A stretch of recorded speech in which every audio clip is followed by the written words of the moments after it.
Long ago, in a land of vast golden plains and mighty baobab trees, there lived a boy named Jabari. He was 12 years old, full of spirit, and loved playing in the sunlit fields of his homeland.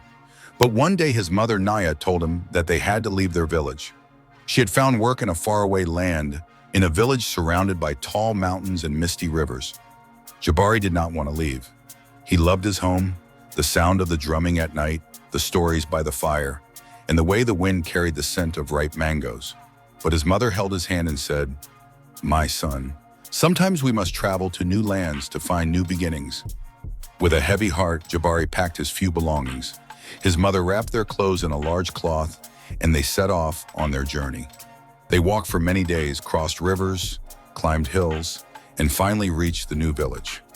The place was different from their home, bigger, busier, with stone houses instead of mud huts, and people speaking in ways Jabari did not fully understand.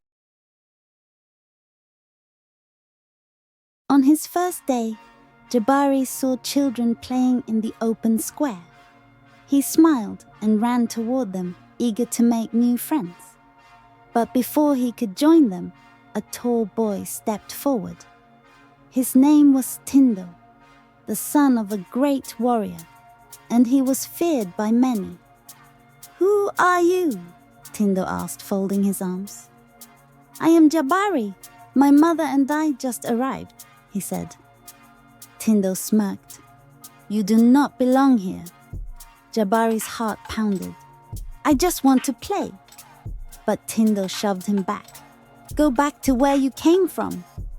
The other children laughed, and Jabari's cheeks burned with shame. He ran home, his eyes filled with tears. But he did not tell his mother what had happened. She was happy about her new job, and he did not want to worry her. The next day, Jabari tried again, but each time, Tindo and his friends made sure he stayed away. They tripped him when he walked by, took his food, and called him names. He wanted to fight back, but Tindo was strong, active, and trained in combat. Jabari was alone and powerless. One afternoon, after another humiliating encounter, Jabari wandered to the edge of the village. He sat by the river, throwing stones into the water. He turned and saw an old man sitting beneath a tree, watching him.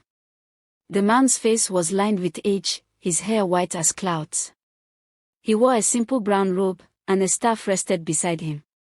"You throw stones as if you are angry," the old man said. Jabari sighed. "I am angry." The old man nodded. "And why is that?"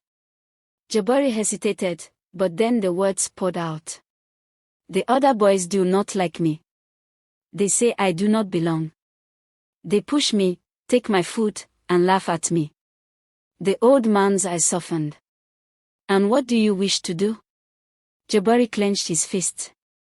"I wish to fight them." The old man smiled. "Fighting with anger is like trying to catch the wind with your hands. It will slip through your fingers and leave you with nothing." Jabari frowned. "Then what should I do?" The old man tapped his staff against the ground. "Come with me. If you truly wish to learn, I may have a way." Jabari was unsure, but something about the old man's voice made him curious. He stood and followed him into the trees.